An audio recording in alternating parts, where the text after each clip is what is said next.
Il n'y a pas de doute parmi les organisations syndicales, il n'y a pas de divergence d'appréciation sur la nature de la réforme. Voilà. Et ça, c'est quand même pour moi un précédent. Les mobilisations auxquelles je pense, qui étaient parfois importantes, il y avait soit des désaccords de fond, soit des désaccords stratégiques. Alors, comment caractériser la réforme qui vient? On pourrait se dire que c'est une réforme de plus. Des réformes des retraites en France, il y en a tous les 5 ans. On a un système qui se pilote un peu à vue. Et en soi, ce n'est pas forcément un mal. Ce n'est pas dysfonctionnel pour un système de s'ajuster au fur et à mesure. Et puis, des réformes qui durcissent les conditions de retraite, on en a aussi connu en 93, en 2003, enfin en 94, pardon, en 2003, en 2010 notamment, en 2013 ou 14 avec la réforme Touraine, et on pourrait se dire une de plus. Et effectivement, les critères pour avoir une retraite pleine n'ont cessé d'évoluer. Ils étaient à 37 années et demie pour l'âge de 60 ans dans les années 80. Et aujourd'hui, avant toute réforme, on est à 42 et bientôt, mais lentement, 43 annuités, et puis un âge légal, un âge minimal de la retraite de 62 ans. Et pourtant, mon sentiment, et je crois que je ne suis pas le seul, c'est que cette fois, c'est un peu différent. Ce n'est pas juste une de plus. Je m'explique. Par le passé, les réformes étaient dures. D'ailleurs, elles ont eu des effets parfois durs, soit sur le montant des pensions, soit sur l'âge, etc. Mais elles intervenaient dans un contexte global d'amélioration. C'est-à-dire que depuis les années 70, le niveau des retraites et la longueur des retraites ne cessent de s'améliorer. D'abord parce que l'espérance de vie a vraiment augmenté. Quand on met en place la retraite en 1945, ce n'est pas la retraite pour tout le monde, hein. Beaucoup de gens meurent avant. Et puis, le niveau de vie des retraités a vraiment augmenté. C'est un succès de notre système de retraite. Jusque dans les années 70, les vieux sont la figure idéale typique de la pauvreté. Et depuis, notamment avec le minimum vieillesse, mais aussi une revalorisation des pensions, ça n'est plus le cas. Il y a toujours des vieux pauvres, ça existe. Mais globalement, les retraités ont un niveau de vie comparable à celui qu'ils pouvaient avoir autour de 40-45 ans et comparable à la population active. Et donc, de ce point de vue-là, on avait plutôt une amélioration, et puis une amélioration des retraites, alors de la durée de retraite, mais aussi des retraites parce que les carrières des femmes se sont améliorées. C'est-à-dire que les taux de remplacement des hommes se sont plutôt dégradés, mais les carrières des femmes, d'abord, elles en ont eu une plus fréquemment, et puis cette carrière a été un peu meilleure. Il reste toujours des inégalités femmes-hommes, mais donc ce que je veux dire, c'est que les réformes précédentes n'ont pas enrayé le progrès jusqu'au milieu des années 2015. Or, depuis les années 2015, sous l'effet de la stagnation économique, mais aussi des réformes précédentes, on s'oriente vers des retraites plus courtes et plus faibles par rapport au niveau de vie des actifs. C'est-à-dire qu'on est en haut d'un toboggan qui a déjà commencé à glisser, pas très vite, mais un petit peu. Et donc, du fait de la retraite à 62 ans, par exemple, les gens qui partent aujourd'hui à la retraite devraient avoir en moyenne 1 an de retraite en moins que les personnes parties il y a 10 ans. Et du côté du niveau de vie des retraités, c'est un niveau de vie qui a été historiquement élevé autour de 2015 et qui a déjà commencé à décrocher. Pas beaucoup, encore une fois, mais dont on nous prédit que sans nouvelles ressources, il va continuer à décrocher. Et donc, dans ce contexte-là, faire une nouvelle réforme, c'est pas simplement essayer d'équilibrer ou de sauver le système, c'est chercher à faire baisser les dépenses de retraite plus vite et plus fort, alors même que le nombre de retraités augmente, alors même que le système n'est pas financièrement en danger. Il y a un déficit projeté dont on pourra reparler, mais le système n'est pas en danger. Et donc, l'objectif, c'est de se servir des retraites pour faire deux choses. Un, une réforme du marché du travail, travailler plus pour produire plus pour les personnes. Et puis, deuxièmement, se servir des retraites pour baisser les dépenses publiques en contrepartie de la baisse des impôts, plusieurs impôts, mais notamment les impôts de production, qui a été organisée pour les entreprises pour 2023 et 2024. Donc ça, c'est le tableau général et qui à mon avis, fait que ce n'est pas juste une réforme de plus, elle intervient dans un contexte particulier. Deuxième élément, une fois qu'on a donné ce contexte, on peut décrire la réforme. Et la réforme, elle déclenche une très vive opposition et on comprend pourquoi. je le disais, c'est une réforme qui vise principalement à faire des économies. Alors en brut, c'est-à-dire la masse des économies, c'est 17-18 milliards à l'horizon 2030, dont une partie est redéployée pour des mesures d'atténuation. Mais c'est quand même 18 milliards et qui vont peser au premier chef sur les personnes aux portes de la retraite. Les autres suivront derrière, elles seront aussi concernées derrière, mais d'ici 2030, les personnes qui payent la réforme, c'est uniquement les 55, 62 ans. Et puis derrière, toutes les actives et les actifs un peu plus tard dans le temps.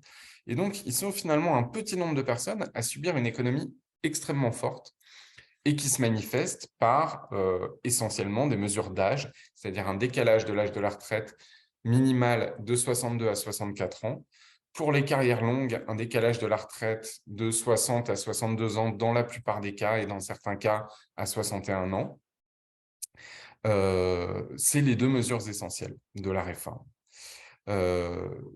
Troisième mesure, une accélération de l'augmentation de la durée de cotisation qui devait passer à 43 ans pour la génération 74 ou 73 et qui passera en fait, si la réforme passe, à 43 ans pour la génération 1965. Donc ça, c'est l'essentiel du portrait robot de la réforme. Et puis, il y a des mesures que le gouvernement appelle sociales.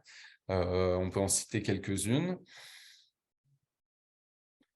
La pénibilité, pas vraiment parce qu'on passe de 60 à 62 ans. La principale mesure dite sociale, elle concerne les minima de pension. Alors, on a beaucoup parlé de la retraite à 1 200 euros. En réalité, il n'y a pas dans la réforme une retraite à 1 200 euros. Il y a simplement une revalorisation comprise entre 25 et 100 euros de certaines petites pensions, les pensions des personnes qui sont parties à taux plein. Et donc, en gros, il y a à peu près un tiers de personnes qui ont une retraite inférieure à 1 200 euros, majoritairement des femmes. Parmi ces personnes qui ont une retraite inférieure à 1 200 euros, on peut espérer qu'un tiers atteindra 1 200 euros et les deux autres tiers ne les atteindront pas, voire n'auront pas du tout d'augmentation.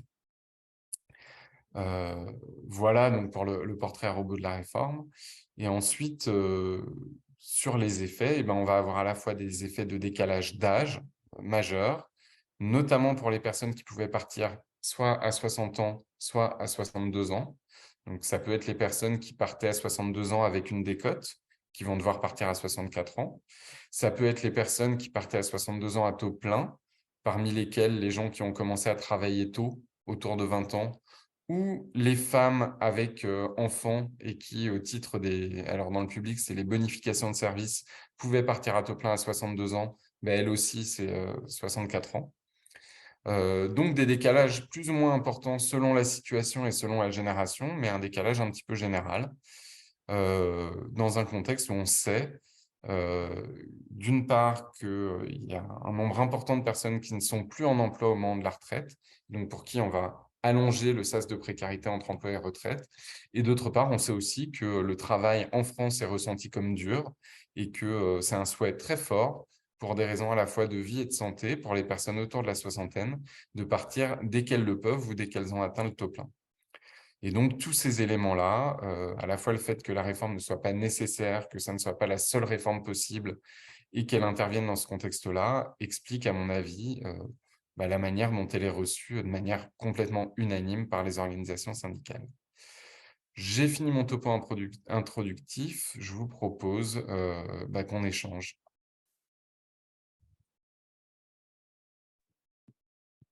Alors, comme je l'ai indiqué dans le chat, pour faciliter ces échanges, pour éviter les manifestations sonores intempestives, c'est toujours délicat quand on est un certain nombre en visio. La proposition est faite que vous indiquiez vos questionnements dans ce chat, vos demandes de précision, vos propres analyses à mettre en débat.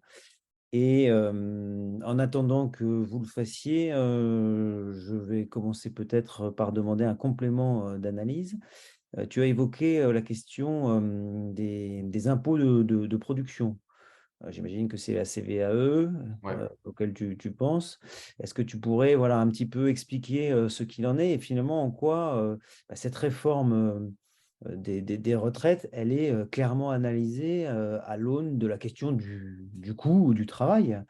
Et en cela, elle est effectivement très, très idéologique parce que, il y a toute une logique autour des cotisations, des impôts sur les entreprises qui est évacuée ou cachée, en tout cas dans les débats. Bah, je m'appuie en fait sur Bruno Le Maire, hein, qui est une bonne source, qui, moins maintenant, mais qui dans les mois qui ont précédé de la réforme, disait assez clairement sa stratégie de politique économique.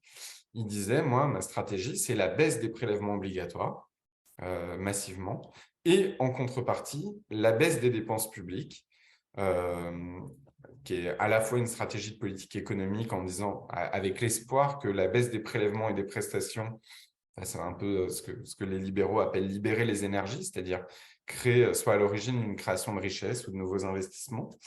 Euh, et, euh, et donc, pour baisser les dépenses publiques, ils choisissent les retraites, qui est un gros morceau de la dépense publique. Et, euh, et tout ça, ça s'inscrit dans les trajectoires européennes de réduction des déficits. C'est-à-dire que d'un côté, on se creuse soi-même un déficit en baissant des prélèvements obligatoires, et notamment la CVAE, les impôts de production sur les entreprises. Et de l'autre, on équilibre les comptes publics consolidés, toutes administrations confondues, par une baisse de dépenses des retraites et aussi d'ailleurs par des gels de points d'indice. Donc ça, c'est un des objectifs. Le deuxième objectif, c'est de mettre plus de gens au travail avec l'idée que travailler plus permettra de produire plus. Est-ce que est-ce que c'est idéologique? Oui, clairement, c'est une stratégie, c'est un choix. Il n'y a pas de nécessité de s'inscrire forcément dans cette stratégie-là. D'autant plus que baisser les impôts de production, c'est un peu… En France, on a beaucoup l'habitude de baisser les prélèvements sur les entreprises, hein. Tous les 5 ans, on fait le CIR, les exonérations de cotisations employeurs, etc. Toujours avec l'idée qu'on fait un choc d'offres et qu'on espère que ça va créer davantage de richesses. Et là, il n'y a plus de cotisations employeurs à exonérer. Il n'y en a quasiment plus au niveau du SMIC. Elles sont à zéro. Et du coup, les impôts de production, c'est une façon de continuer ce chemin-là en baissant d'autres prélèvements sur les entreprises, en faisant un chèque supplémentaire. Chèque qui, en fait, à la fin, est réparti, hein. Il y en a qui partent en salaire, d'autres en investissement, etc. Mais chèque dont on ne voit pas particulièrement bien le sens. Et puis, par ailleurs, il y a un arbitrage que le gouvernement fait, c'est-à-dire qu'il espère avoir 300 000 personnes en emploi en plus du fait de la réforme. C'est un pari qui est crédible, c'est-à-dire des gens qui vont travailler entre 62 et 64 ans qui ne l'auront pas fait.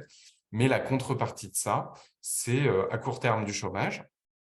En tout cas, c'est ce que nous disent les modèles macroéconomiques du gouvernement.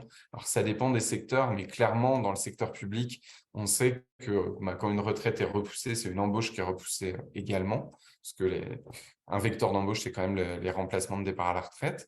Donc, un des effets, c'est le chômage. Et puis, un autre effet, c'est l'augmentation du nombre de personnes chaque année qui sont entre l'emploi et la retraite en situation de précarité. Donc, comme ordre de grandeur, on peut dire à peu près 300 000 personnes en plus en emploi et à peu près 200 000 personnes en plus sans emploi ni retraite, au RSA, au chômage, par exemple.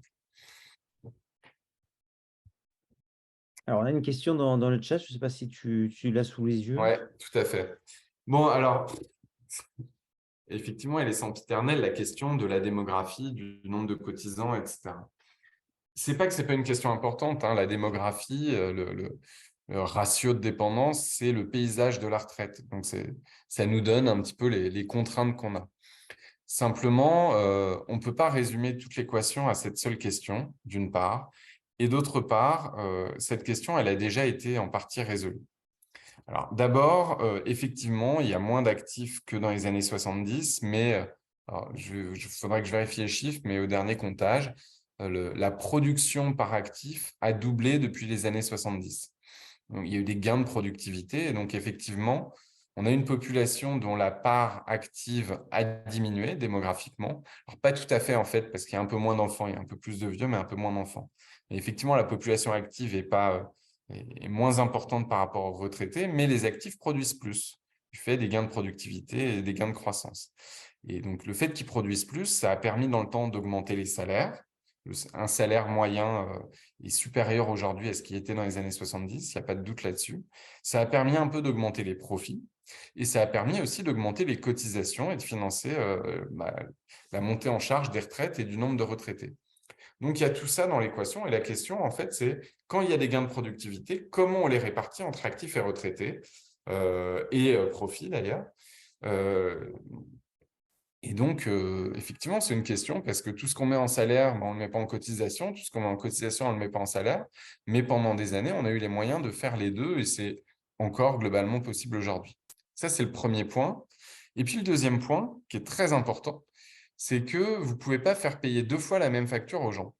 Et la question démographique, en fait, elle a déjà été intégrée dans les réformes précédentes. À tel point qu'aujourd'hui, on sait qu'on va avoir de plus en plus de retraités qui vont vivre un peu plus vieux. Le niveau des dépenses de retraite sans nouvelle réforme, il est stable, voire en baisse. Pourquoi? Parce que les réformes précédentes, elles ont déjà mangé cette contrainte démographique largement. Et du coup, on a stabilisé les dépenses de retraite à un prix élevé. Ce prix élevé, c'est des retraites un peu plus courtes, les réformes, la retraite à 62 ans, et puis un décrochage programmé du niveau des pensions dans le futur. Si on veut l'enrayer, là, il faut mettre davantage de ressources dans le système. Mais donc, ce changement démographique, il a déjà été intégré. Et donc, ressortir l'argument aujourd'hui, c'est essayer de faire payer 2 fois la même évolution qui a déjà été constatée, déjà prévue et déjà intégrée dans les réformes. J'espère que j'ai répondu à PB. Pas de souci. Bonsoir, Mickaël, et merci. Je me permets, Sylvain, parce que du coup, de rebondir sur une des choses que tu viens de nous dire. Tu as parlé d'un décrochage programmé du niveau des pensions dans le futur. Et il y a un article là dans Le Monde dans lequel visiblement tu es cité qui s'intitule d'ores et déjà « Pourquoi cette réforme des retraites ne sera pas la dernière ?» Alors nous, on a envie qu'elle ne soit pas l'avant-dernière, hein, déjà, et on va la combattre résolument à partir de demain. Mais dans l'éducation, on est dans une sorte depuis plusieurs années, hein, une sorte de chaos avec les postes qui ne sont pas pourvus, qui peut être comparable à ce que vit le secteur de la santé. Est-ce qu'il n'y a pas cette volonté, je ne sais pas si c'est une volonté, mais est-ce qu'il n'y a pas aussi ça, c'est-à-dire de prévoir à terme en quelque sorte, d'en faire un marché, quoi, pour des pensions qui baisseront, du coup, pousser les futurs retraités, les retraités à trouver de l'argent ailleurs. Si, alors, il faut dire, la France est atypique puisque les autres pays ont fait ces choix. Les autres pays européens ont fait ces choix-là dans les années 90, c'est-à-dire de geler un peu le niveau des pensions publiques, d'en faire un peu des pensions de premier étage et d'organiser des compléments, des retraites supplémentaires par capitalisation. C'est le cas en Allemagne, un peu en Italie, beaucoup en Suède. C'est organisé différemment dans les autres pays et la France n'a pas fait ce choix-là. La France a, un peu suite aux mouvements sociaux d'ailleurs, elle a fait le choix elle a fait le choix d'avoir un système essentiellement social, public. En France, l'essentiel du revenu des retraités, c'est leur retraite par répartition. Alors, est-ce qu'il y a un dessein caché ou pas de faire advenir la retraite par capitalisation en France? Oui, il y a ce dessein parce que ça fait des années qu'il existe des dispositifs pour des retraites par capitalisation, des avantages fiscaux. Ils ont encore été mis à jour par la loi Pacte en 2018. Et clairement, on a une baisse programmée du niveau des pensions et il y a en gros, il y a 3 possibilités. Soit dans 20 ou 30 ans, quand on passe à la retraite, le niveau de vie décroche, c'est-à-dire on n'est pas pauvre, mais on a un déclassement au moment du passage à la retraite.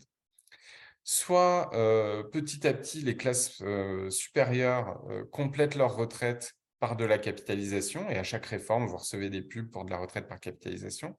Soit les gens partent plus tard pour avoir une meilleure retraite, mais ça ne suffira pas et puis ça ferait un âge assez élevé. Soit on remet de l'argent dans le système, dans la socialisation. Et quand on compare les pays européens entre eux, la France, elle est singulière parce qu'on part un peu plus tôt, on a un niveau de pension un peu plus élevé et on a un peu moins d'inégalités. Et pourquoi ces 2 derniers éléments? Parce que quand il y a de la capitalisation, les plus modestes sont moins bien couverts, ils ont des trous, ils ont moins de droits à retraite. Et puis, la partie capitalisation, il y a beaucoup plus d'inégalités que dans la partie socialisée. Ça, on voit ça chez nous avec les complémentaires santé. Du côté des complémentaires, plus tu es riche, mieux tu es couvert. bah, c'est un peu pareil pour les retraites par capitalisation. Donc, je dirais que ce n'est pas au cœur de cette réforme, parce que cette réforme-là, c'est vraiment de l'économie un peu brutale sur les mesures d'âge. Par contre, ça fait partie un peu des enjeux. Et c'est ça qui est aussi un peu dommage, c'est-à-dire que sur les retraites, il y a le petit problème et le gros problème. Le petit problème, c'est le déficit. Mais franchement, c'est un petit problème, on pourrait le régler de plein de manières. Et voilà. Le gros problème, c'est quelle retraite on veut dans 30 ans. Quel âge, quel niveau de pension, quel taux de remplacement, compris, il y a des débats là-dessus. Et en fonction d'objectifs qu'on pourrait se donner, on pourrait piloter le système pour pas qu'il y ait des gros chocs comme ça. Là, il y a une bosse de durée de la retraite qui fait que on est passé quand même de 60 à 62 ans super vite. Et pareil, sur le niveau des pensions, on pourrait piloter pour qu'ils ne baissent pas comme ça, mais qu'ils se relèvent, peut-être même pas au niveau d'aujourd'hui, mais piloter à un niveau qui paraisse acceptable à tout le monde, quoi. Voilà.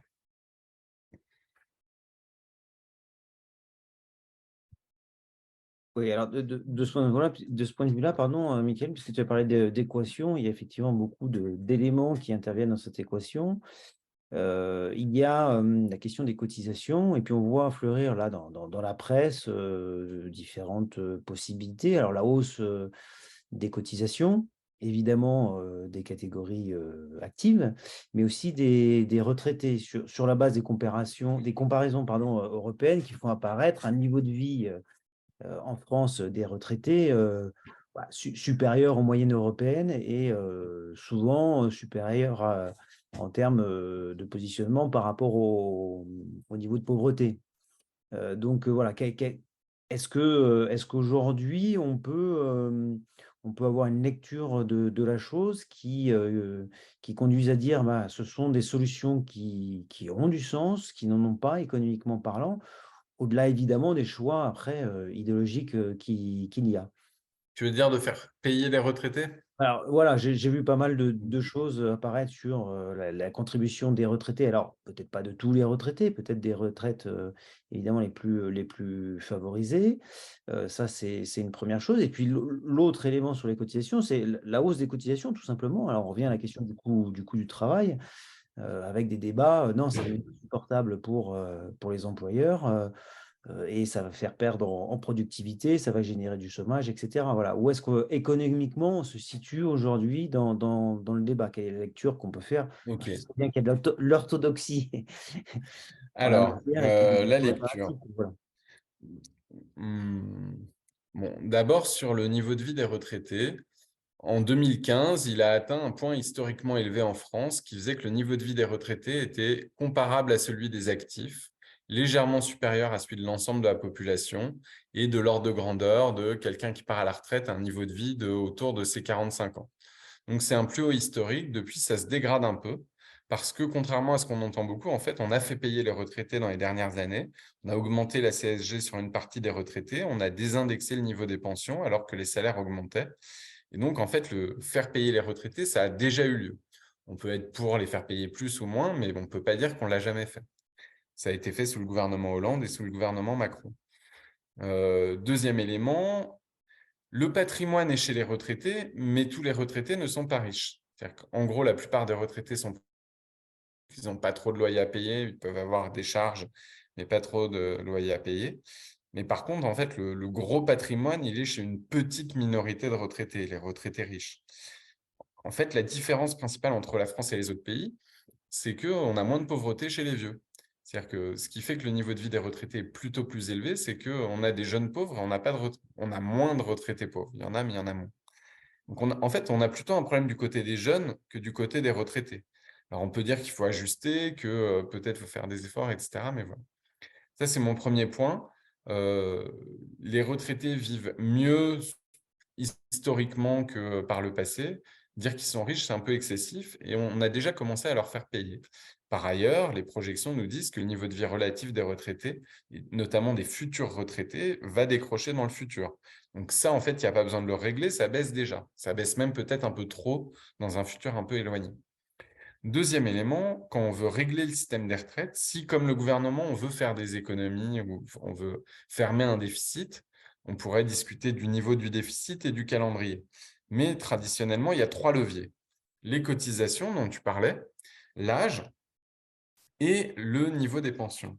Et on a 27 millions d'actifs on a 5-6 millions de personnes qui vont partir d'ici 2030 parmi ces actifs, et puis on a 17 millions de retraités. Ce qui est clair, c'est que même si on admettait qu'il faille économiser 12 milliards d'euros sur le système pour 2027 ou pour 2030, le gouvernement choisit une des méthodes les plus brutales parce qu'il fait toutes les économies sur à peine 6 millions de personnes, alors qu'on est dans un système qui en compte près de 40 millions.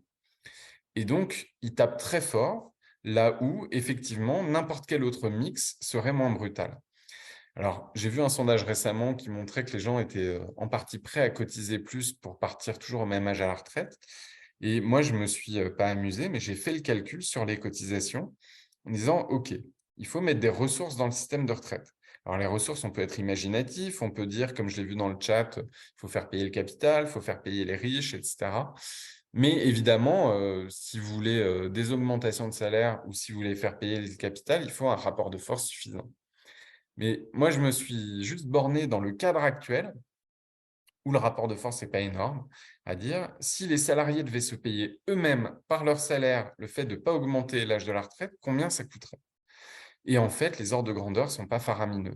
Alors, j'ai cherché l'équilibre à 2027 parce que c'était le premier objectif visé par le gouvernement. Pour les années suivantes, il faudrait un peu plus. Mais en gros, en 2027, c'était de l'ordre de 14 € par mois au niveau du SMIC, 28 € par mois au niveau du salaire moyen. C'est pas rien, c'est de l'argent, on connaît les problèmes de pouvoir d'achat, mais c'est pas un niveau où on peut se dire c'est complètement un épouvantail, c'est tout à fait logique de n'utiliser que le levier d'âge. Et voilà, et après, selon vos préférences, vous pouvez aussi dire on peut toucher un peu aux pensions de retraités, ça rapporte de l'argent, etc. Tout ça pour dire que vraiment la réforme elle est extrême dans le fait de n'utiliser qu'un seul levier et un levier qui va taper dur aux portes de la retraite. Ensuite, si je peux peut-être un peu rebondir sur ce qu'il y a dans le chat, il y a effectivement des… Alors, qu'est-ce que j'ai… Ouais, il y avait une question sur le montant et la réforme. Alors, ouais, ça, c'est quand même un des gros enjeux de la réforme.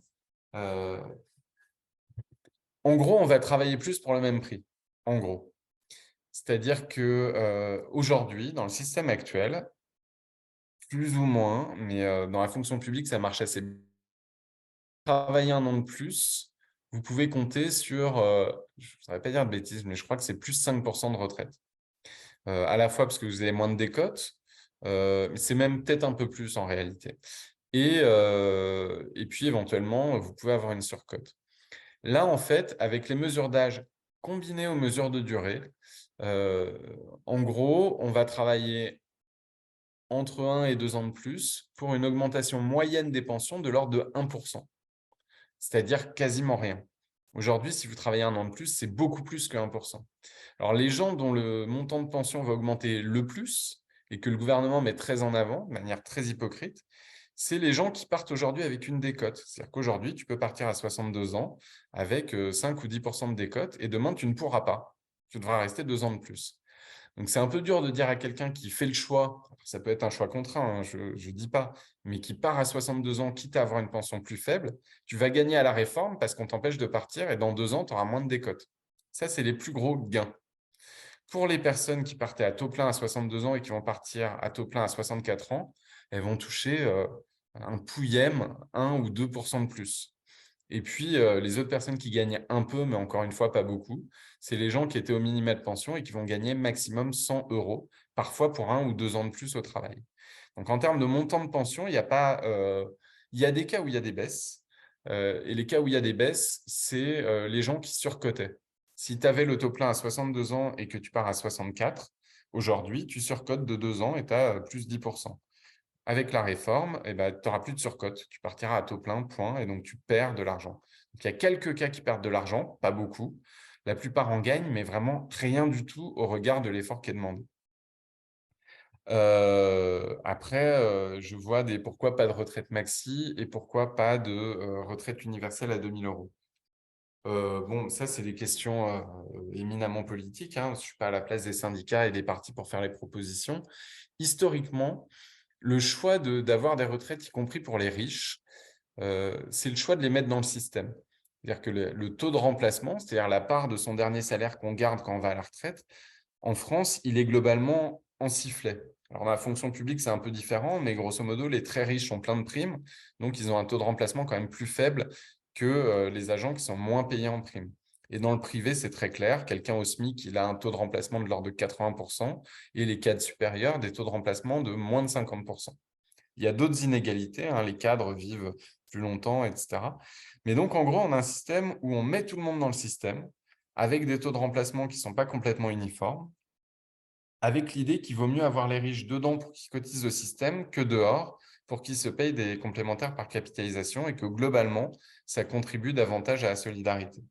Alors, certains qui font les calculs disent pas tant que ça, on pourrait leur demander plus d'efforts ou alors, comme ça a été proposé dans le chat, les sortir du système.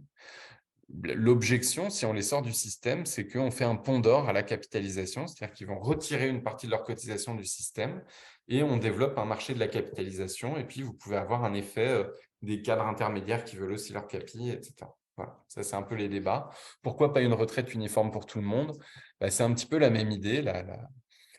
L'histoire française fait que la retraite, c'est plutôt une continuation du salaire. Et donc, elle a pour but de maintenir une part du salaire pour maintenir le niveau de vie quand on part à la retraite.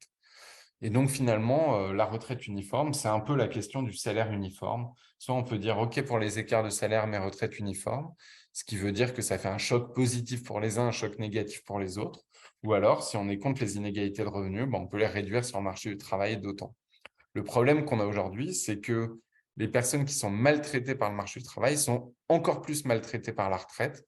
Donc, moi, la question qui me paraît tout à fait pertinente, c'est le fait d'avoir un revenu minimum garanti pour les retraités. Est-ce que ça passe par la retraite ou le minimum vieillesse? Là aussi, c'est politique ou syndical.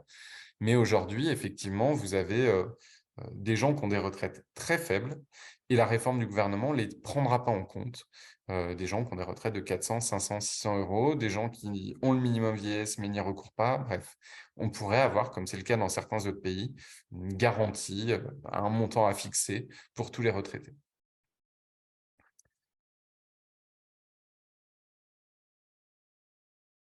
Et effectivement, PB a raison, la question de la retraite, c'est aussi un facteur d'attractivité. C'est-à-dire que quand vous faites vos calculs et que vous embauchez dans la carrière, si en plus vous avez la promesse, comme c'est un peu le cas dans la fonction publique, d'avoir une rémunération dégradée et d'être payé de plus en plus en prime, de moins en moins en points, ça fait de moins en moins de retraite et ça joue aussi sur l'attractivité du métier, c'est clair. Alors oui, sur la durée des études, ça, c'est une question plus large. Moi, j'aime bien les questions que vous posez parce qu'elles soulignent que notre système n'est pas parfait et qu'il y a des vraies questions à se poser dans le système. C'est-à-dire, quand on a mis 37 annuités et demie de cotisation, pour les hommes qui ne s'arrêtaient jamais, c'était une formalité. Pour les femmes, ce n'était pas tellement le cas et elles avaient des carrières à trous. 37 ans et demi, c'était atteint bien avant l'âge de la retraite, surtout que c'était 65 ans l'âge de la retraite à taux plein à l'époque. Depuis, on a mis à 40, puis 42, puis 43, et ça devient difficilement atteignable pour plein de profils, notamment les gens qui commencent à travailler tôt. Comme ça devient difficilement atteignable, on valide des années, on valide du chômage, on valide des enfants, etc. Ce qui compense un peu, mais jamais complètement. Et notamment, ça fait une pénalité aux études. Donc, il y a une revendication des syndicats de longue date de la validation des années d'études, ce qui est une possibilité. Mais il y a une autre possibilité, c'est aussi de réfléchir, une fois que la réforme sera retirée, à d'autres critères pour la retraite qui prennent en compte la réalité des carrières, c'est-à-dire de faire un vrai audit des carrières et de se fixer des critères atteignables. Parce qu'aujourd'hui, les critères, ils servent en fait à pénaliser ceux qui ne les atteignent pas. Et en particulier, la décote, elle tape particulièrement les petites pensions, qui sont à la fois les gens qui touchent le moins de retraite, qui partent le plus tard, qui chopent le plus de décote. Et en général, c'est des femmes. Femmes qui, d'ailleurs, je le dis, ne sont pas épargnées par la réforme. Un profil qui prend vraiment beaucoup, alors moins dans le public parce que le traitement est moins favorable, mais aussi dans le public, c'est le profil des femmes avec enfants. Parce que typiquement, les femmes partent moins en carrière longue que les hommes, parce qu'elles ont souvent eu des interruptions. Par contre, les femmes sont plus nombreuses à partir à 62 ans aujourd'hui. Et donc, du fait de la réforme, et pourquoi elles sont plus nombreuses? Parce que quand elles ont des enfants, elles peuvent atteindre le taux plein plus tôt par les validations de trimestre pour enfant. Et cette compensation de validation de trimestre pour enfant va s'évaporer en partie du fait de la réforme, puisqu'elles ne pourront plus partir avant 64 ans, Et finalement, elles partiront à 64 ans au même taux, pas tout à fait au même montant, mais presque, que ce qu'elles partaient à 62 ans avant. Donc là, il y a vraiment une perte de droits sans compensation assez nette pour les femmes avec enfants.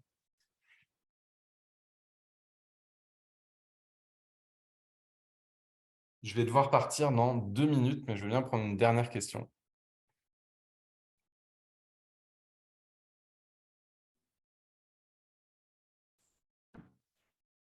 J'avais levé la main, c'est Éloirie.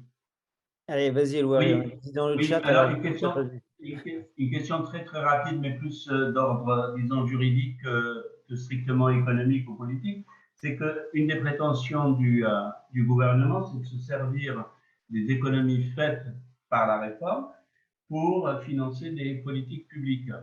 Donc, sauf que c'est contraire, entre guillemets, au Code de la sécurité sociale. Donc, qu'en est-il juridiquement, voire même constitutionnellement? Voilà. Excuse-moi, tu peux répéter? Oui, Le chat non, en je même temps. disais qu'une des prétentions du gouvernement, c'est de se servir des économies faites suite à la réforme pour financer des politiques publiques, santé, école, climat, etc.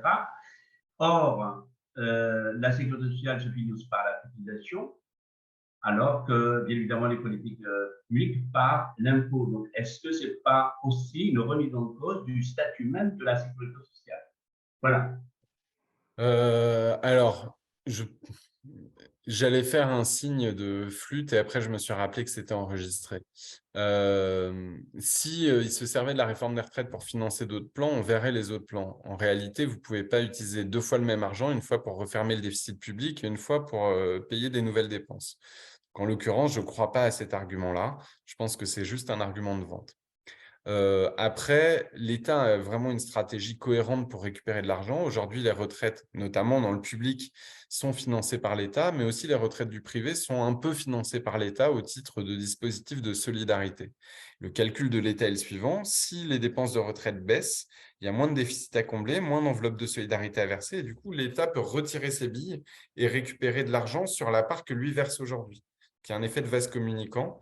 Est-ce que ça remet en cause l'autonomie de la sécurité sociale? Oui et non. Disons qu'elle a été remise en cause un peu depuis longtemps par le fait que, justement, on est dans un système de plus en plus mixte. Donc, ce n'est pas forcément au cœur. Je réponds encore à 2 ou 3 questions, puis après, je dois vraiment filer. Je crois, sauf erreur, que les enfants nés après 2004 apportent 2 trimestres, alors que c'était 4 avant. Je dis ça pour Isabelle. 2 trimestres, mais qui permettent de partir à taux plein. Mais si vous partez déjà à taux plein, ça ne fait pas de surcote. Est-ce qu'il y a une retraite progressive? Là, je vous renvoie vraiment aux analyses des syndicats parce que je n'ai pas étudié ce point-là. Il en est question dans les paroles du gouvernement. Et là, le diable est dans les détails. Donc, il faut regarder ce qui est proposé, comment c'est proposé, est-ce que c'est de droit, etc. Voilà. Je suis désolé, je dois vous laisser, mais j'ai une réunion avec des collègues pour le boulot. Merci beaucoup du temps d'échange. Et puis, on ne se croisera pas, mais moi, je serai demain en manif. Bon, merci beaucoup du temps contraint, mais consacré à partager des analyses avec nous, à mettre en avant un certain nombre d'éclairages et notamment ceux des orientations qui se cachent derrière, on va dire, les aspects techniques. On a dit que le diable se nichait dans les détails, mais le diable se niche aussi dans les aspects techniques en l'occurrence, quoi. Merci Mickaël, et puis voilà, à bientôt. Alors, il y a plusieurs. Ah oui, des messages et merci, j'ai eu peur.